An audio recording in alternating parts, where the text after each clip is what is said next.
queste ore ci siamo confrontati, abbiamo provato a leggere anche sui siti internet e sui giornali. Non deve essere assolutamente un motivo di dispiacere il fatto di non aver avuto l'assegnazione dei campionati del mondo under 19 maschili. Abbiamo ottenuto l'assegnazione dei campionati mondiali a Udine e a Cividale del Friuli under 19 femminili, e questo per noi è un grandissimo risultato, continuo a dirlo. Teniamo presente che dall'altra parte concorrevamo contro Riga, Tel Aviv, Shanghai, che è uscita in un primo momento, e il Cairo. Se non siamo riusciti a ottenere quell'assegnazione lì, ma ne abbiamo ottenuto un'altra, e il risultato è comunque la bontà del progetto che abbiamo proposto. Non possiamo contare su arene da 13.000 posti, non possiamo contare su hotel con capacità alberghiera per 16 squadre, 5 stelle, aria condizionata e mangiare continental eccetera eccetera, ma possiamo contare, come ci ha detto il commissioner della FIBA lo scorso anno al termine dei campionati europei under 20 di Lignano, sul fatto che siamo gente unica che crede in quello che fa, perché vi ricordo che la FIBA lo scorso anno ha chiuso dicendo: conoscevamo il Friuli per il prosciutto e per il vino, ce ne andiamo via adesso conoscendo il Friuli perché ha gente speciale che crede in quello che fa. Questo è il nostro più grande marchio di fabbrica, il nostro più grande riconoscimento. Come mi ha detto Dino Meneghin ieri sera in chiusura di board a Ginevra, complimenti perché continuate ad avere assegnazioni. Per 2 anni di fila, 16-17, ancora eventi a livello europeo e mondiale assegnati alla nostra terra, quindi vuol dire che quello che fate lo state facendo bene. Per noi, detto da Dino Meneghin, è una grandissima soddisfazione. I campionati europei di stampo eminentemente cittadino e udinese, abbiamo superato il site visit del 29 febbraio e 1 marzo, direi che l'abbiamo superato a pieni voti. Purtroppo il nostro diciamo così, approccio è una visita a una prima palestra, un primo palazzetto con caschetto da minatore in testa, luce sulla fronte, e state attenti che c'è una ruspa dove dovrebbe esserci il centro di centrocampo. Quindi la situazione attuale è questa, però siamo abituati a vedere il bicchiere mezzo pieno e non mezzo vuoto, e vi dico che sarà molto più facile quest'anno e il prossimo organizzare un evento di queste dimensioni avendo a disposizione 2 signori palazzetti e non dovendoci inventare una prima palestra. Faccio riferimento agli europei under 20 femminili di Udine, ai campionati italiani, senza denigrare, anzi ringraziando l'Entefiere, ringraziando il Pala Indoor che ci hanno messo a disposizione 2 strutture nelle quali, sudando soldi, sangue e fatica, abbiamo creato 2 prime palestre. Questo per dire che comunque quando il Carnera sarà pronto sarà tutto più facile. Udine risponderà, il periodo dei primi 15 di agosto è un periodo non molto vivo per la città, la gente in vacanza, speriamo di creare proprio un punto di riferimento assoluto per i nostri cittadini, per i nostri concittadini all'interno delle 2 palestre. Siamo qua noi come nello stand del basket, John, assessore, perché la fiera ci ha chiesto di dare una mano, no? Noi come uomini di basket, a dare un tocco di palla a spicchi anche in questa bellissima manifestazione, che devo dire sta crescendo molto. Ho fatto gli complimenti prima anche a Oscar, che è l'organizzatore, e anche a Borsatti.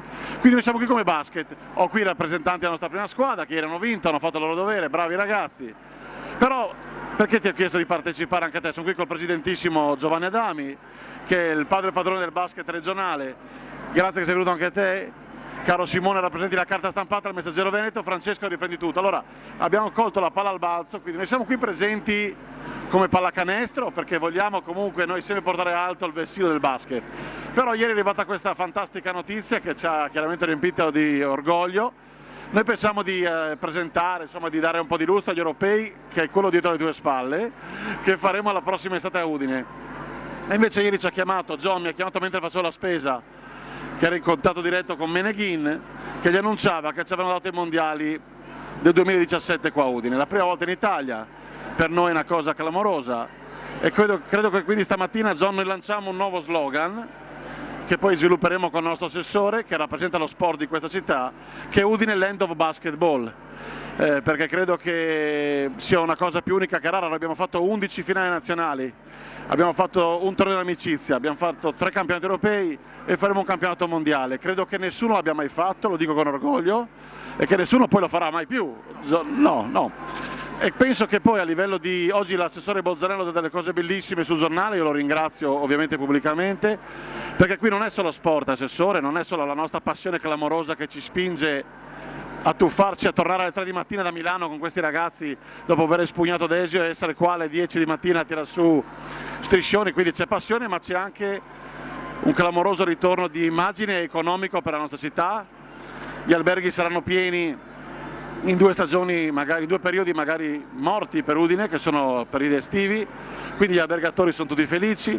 Daremo lustro, Udine e Cividale sono in tutti i siti del mondo in questo momento fra ieri e oggi, e quindi insomma regaleremo una bella immagine di quello che è del nostro movimento.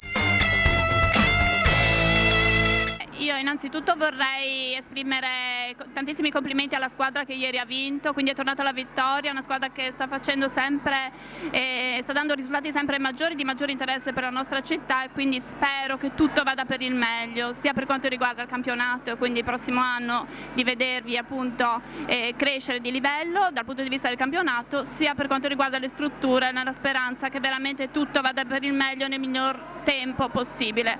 Dal punto di vista politico l'amministrazione c'è, stiamo facendo i salti portali, una corsa contro il tempo, purtroppo abbiamo trovato diversi inconvenienti tecnici e a questo bisogna cercare di ovviare, lo stiamo facendo, l'impegno davvero è massimo. E esprimo grandissima soddisfazione e un ringraziamento alla federazione, a Davide Mikalic per questo sforzo, questa idea, questa vitalità, questa voglia, questo desiderio, no? Di portare sempre grande basket. Follia, va bene, ci vuole una dose di follia per fare le grandi cose, quindi forse c'è, voi mi dite che è follia, però io ho visto in passato gli ottimi risultati nella capacità di organizzare campionati di elevatissimo livello qui nella nostra città e comunque nella nostra regione, quindi sono sicura che oltre alla follia c'è anche un po' di competenza che ci rassicura, e quindi davvero grazie per questo risultato che abbiamo ottenuto. Io sono molto soddisfatta ad ospitare le ragazze, come ha detto Davide Mikalic, l'esperienza con le ragazze di 2 stagioni fa, giusto, è stata un'esperienza molto positiva sia per la città sia dal punto di vista turistico che sportivo, e quindi saremo ben lieti, molto contenti e soddisfatti di ospitare sia i futuri campionati femminili, aiutatemi, europei, che poi quelli nel 2017 appunto mondiali. Udine che si conferma capitale del basket, in rosa e anche non in rosa, quindi grazie, complimenti, noi cercheremo di essere al massimo vicini alla società, all'organizzazione per garantire il meglio in queste occasioni.